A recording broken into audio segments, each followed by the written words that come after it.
her antics. For the first time in a long while, I felt like we were equals. Though she could no longer physically harm me, she resorted to verbal insults when our parents weren't around. Her behavior worsened with age, becoming angrier and more short-tempered each year. When I approached her with a question, she would ignore me and walk away, muttering insults like nerd or loser under her breath. If she needed to communicate something, she would relay it through our mother instead of speaking to me directly.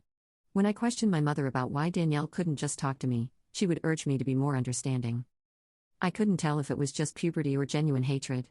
Over time, dealing with her comments became unbearable, and I longed to move out and get away from her. I repeatedly asked my mother to mediate a sit-down conversation for us to resolve our issues, but she always refused, saying she didn't want to get involved. When I asked her opinion on why Danielle treated me this way, she would brush off the question. Eventually, I left for my dream university, having earned a scholarship as a top student. My dad threw a party for me, and even my mom seemed proud. However, Danielle remained aloof and distant, barely acknowledging my achievements.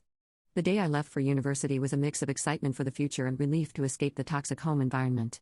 The first few months at university were liberating. I made new friends, enjoyed my classes, and started to build a life separate from the oppressive atmosphere of my childhood. The constant fear of Danielle's verbal attacks lifted, giving me a newfound sense of peace. During my second year, I met my husband, Kyle, at a frat party through a friend, and we immediately clicked. Coming from a religious background, having kids outside of marriage was frowned upon. However, when we discovered I was pregnant in our final year, we decided to marry right after graduation. Our wedding was a small but joyful ceremony. Our parents were happy for us, and we enjoyed the celebration. At that moment, I believed Kyle was the love of my life. I had always envisioned a monogamous relationship, one man to come home to and share my life with. Despite other men showing interest over the years, I never pursued anything because I was genuinely content in my marriage. Kyle was my dream guy, and I never wanted to hurt him. However, I later uncovered 2 incidents of infidelity in our marriage.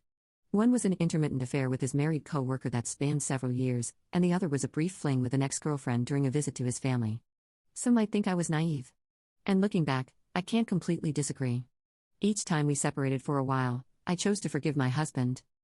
I didn't want to raise our child in a broken home and believed we could overcome these obstacles.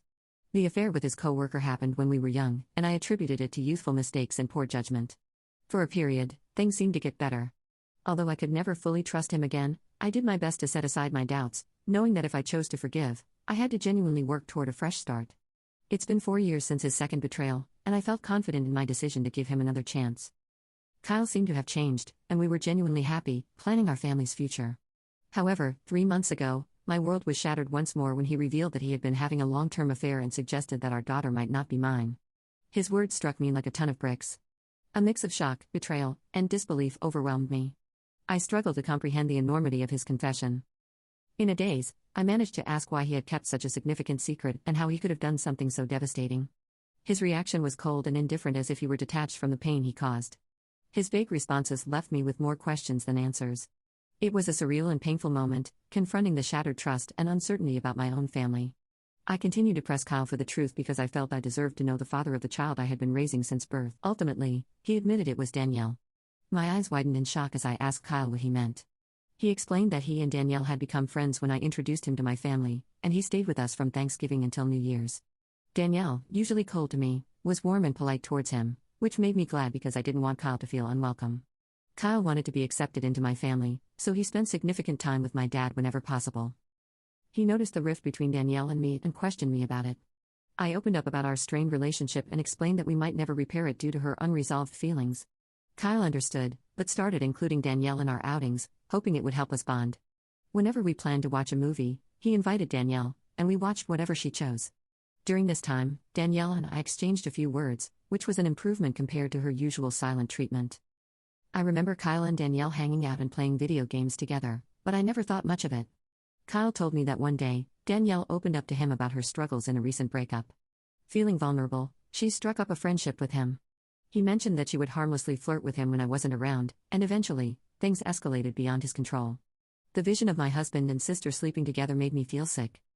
Kyle confessed that he felt guilty afterward and left her, which matched his abrupt decision to go home instead of spending New Year's with me. Although I tried to convince him to stay, he was adamant about leaving. When we met back at college after the holidays, he was his usual cheerful self, so I didn't question anything. 2 weeks later, we found out I was pregnant. Kyle admitted he didn't know if the child was mine or Danielle's. And with no way to prove it, He chose to stay with me knowing I was the more dependent.